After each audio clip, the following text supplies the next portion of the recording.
Please subscribe Ito Money Vlog.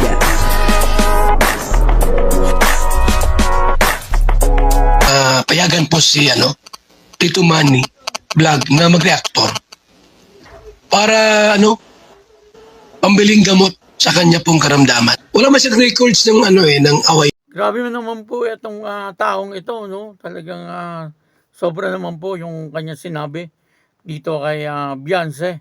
Doon po sa online selling ng bet box. Hindi po maganda yung kanya sinabi, no? Sinabihan niya po ng pokpok etong si Beyonce at etong si Kalinga Pedro ay mut-mut kapre. Yan po ang pagkakasabi niya. Papanoorin po natin yung video at syempre bibigyan po natin yan ng konting reaction. Pero bago po yan, ako muna po bumabati sa inyo lahat ng magandang umaga, magandang tanghali at magandang gabi sa inyong lahat mga kapatid. Kung saan man kayo ng panig ng mundo naroon ngayon, ay mag-iingat kayo palagi at pagpalain kayo ng ating Panginoon. Maraming salamat din po sa patuloy na tumatangkilik sa aking YouTube channel at nanonood sa aking video reaction. Patuloy lang po natin suportahan sila Kuya Bal Santos Matubang, Kalinga Prab, at Ed the Vlog, Jack Tapia at syempre mga kasamahan ko pong reactor sa Kalingap. Ganun din po yung mga charity vlogger na Kalinga partner. O ito po, panoorin po natin yung pong online selling nila Kalinga Pedro at Beyonce sa bet box. At dito ay merong nag-comment na talagang hindi naman po karapat dapat ito pong ginawa ng taong ito. Panoorin po natin. Mine letter D. Di ba yan o letter A? Kaya nga eh. Kaya nga yun na naisip ko eh. Kung nakakasama sa kasi Ed, yung sinesearch ko Usala mo sa Velvet, sa Family Feud.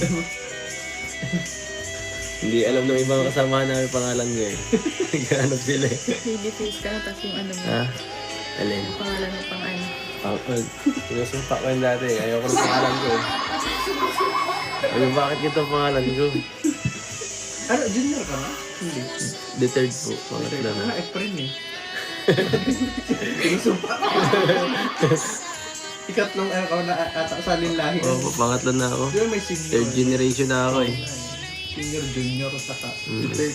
Shoutout po Mami Liza San. iPhone 3 po, mas iPhone 3 pa. Namlaon. Ay, thank you po. Hello po! Okay po, ito po yung nakapagmay sa B. Mine letter guys!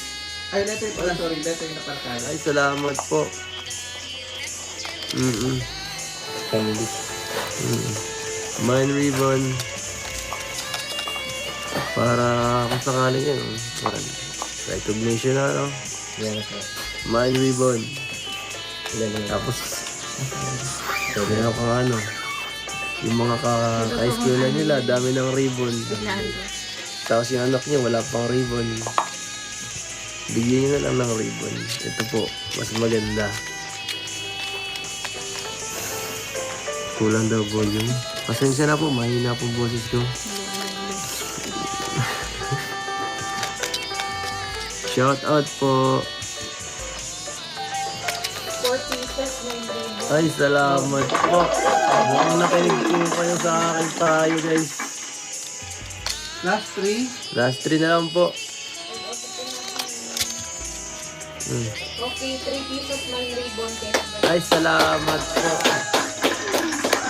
Hindi ako nakinig siya.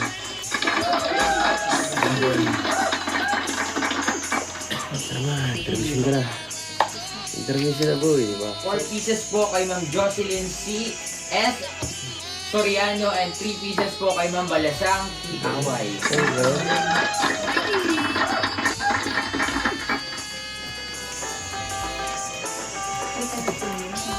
Ha? Hindi na.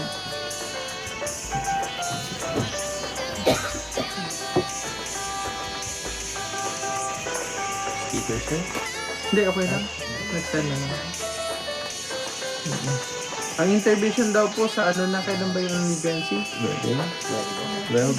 Sa 12. Yan. Sa 12 na daw po yung... Sa kanya naman. Yan na po mga intermission dun. Ako naman manonood. Ano po ba? Sige po mga kalingap, salamat po sa pagsama. Thank you very much po sa lahat ng nanonood sa Monday. Salamat sa lahat ng mga nag-mine at nag-stay sa ating live selling. Thank you so much po mga kalingap, hanggang sa susunod po. Live ni Kalinga Pedro at saka ni Beyonce, ano? Kumbaga ay online selling nila, no? Doon po sa mga product ng Velvet Box. At dito ay nakita naman po natin, ano, na talagang napaka-respeto naman po nung dalawa, ano? Doon po sa mga nanonood, doon po sa mga client nila, ano, sa product ng Velvet Box. Ano, kaya lang meron pong nakahalo. Bakit ganoon, ano? Na para bang napakalaki ng galit niya kay Beyonce at kay Kalinga Pedro. Ano po kaya ang nagawang pagkakamali ni Beyonce, ano, or ni Kalinga Pedro sa taong ito? Sapagkat nag-comment po siya na si Beyonce ay pokpok daw. Gaano po kaya niya kaalam ang buhay ni Beyonce? Ano, bakit po siya nakapagsalita ng ganito? Nako, medyo delikado ka rito na screenshot na yung iyong komento doon sa live. May paglalagyan ka rito kapag nagkaso etong si Beyonce or si Kalinga Pedro, kasi tinawag mo ring kapre, sa publiko mo pa ginawa. Medyo may maganda kang kalalagyan dito. At sabi nga po ni Kuya Bal, nanawagan na sa kanyang Facebook, ano, sino ang nakakilala sa taong yan, ay kung pwede ay maituro kung saan nakatira. Ano, kasi siyempre para makasuhan, ano, or maireklamo sa barangay. Ito pong kasing mga taong ganito, minsan hindi po sila nag-iisip, ano, kung ano po ang kanilang mga sinasabi or kino-comment, ano, kung ito ba ay makakasira din sa kanilang pagkatao, ano, or masisira nila yung kanilang sinasabihan. Nako, babalik po ito sa iyo. Siguradong sigurado, ano, kapag nagkaso po itong si Beyonce, nako, doble-doble po ang aabutin mo dito. Ano, at hindi lang si Beyonce ang baka pwedeng magkaso rito.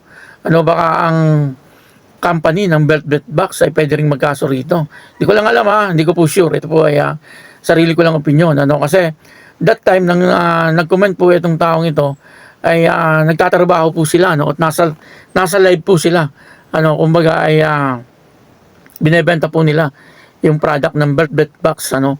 Tapos nag-comment po ito na pinapalabas niya yung host nung live ay pokpok daw. Delikado ka rito, may paglalagyan ka. Ano ba ang galit sa'yo ni Beyonce? Bakit ka nag-comment ng ganun? Siguro naman sa tingin ko ay wala. Ano? Wala, kasi si Beyonce napakabait na bata. Ano po, at talagang yan ay bagamat siya ay nababalahura na or nababas na talaga, ay talagang hindi po yan kumikibo. Ano, hindi po yan gumagante. At siyempre ganun din po kay Kalinga Pedro. Buti pa si Kalinga Pedro, ano, magsasalita yan, ano. Pero hindi din madalas iniindiyan din ng Kalinga Pedro, parang binabaliwala lang niya. Ano, pero sa pagkakataong ito ay mukhang magkakaso po yata. Ano, at yun nga sabi ni Kuya Bal ay dapat talaga makasuhan ito, etong taong ito, kahit naman ako, no, kasi hindi nyo naman po alam ang tunay na buhay ni Beyonce, ano po, na dapat niyo sabihin yung mga ganyang bagay. Wala naman kayong kaalam-alam sa buhay ni Beyonce. Ang katotohanan po niyan, si Beyonce ay dati, ano, siya po ay nag-aaral at tumutulong doon po sa kanyang ina sa paglalabada. Ano, kalokohan po yung mga pinagsasabi nyo na si Beyonce pokpok. Wala pong ganoon, ano, sa buhay ni Beyonce. Ano po, at marami po nagsasabi na napakabait na bata ni Beyonce.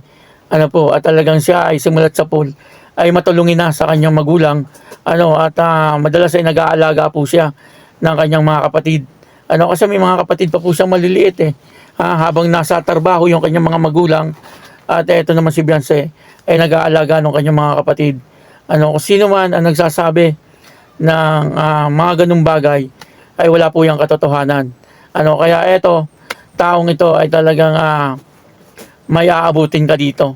Ano, kung ako sa'yo, humingi ka ng sorry. Baka sakali na mapatawad ka ni Beyonce. So si Beyonce, maawain niya na bata. Ano, sigurado mapapatawad ka niyan. Basta humingi ka lang ng sorry sa kanya. Kasi hindi maganda, ano, yung ginawa na pagsabihan mo sa live ng ganun. Yung isang bata na wala namang kaalam-alam, ano, ni magsalita nga ng hindi maganda, hindi nagsasalita yan, ay yung pa kaya ang gawin niya, yung ganung bagay. napakalabo po niyang iyong sinasabi. Kaya, nako, hanggat maaga ay humingi ka na ng tawad sa Diyos at humingi ka na rin ng tawad doon sa iyong pinagsabihan ng pokpok at ng kapre. Baka sakaling mapatawad ka. Kaya yun, maraming salamat po sa inyong lahat. At ako po si Tito Manny Vlog na nagsasabing God bless you all. Diyos mabalos.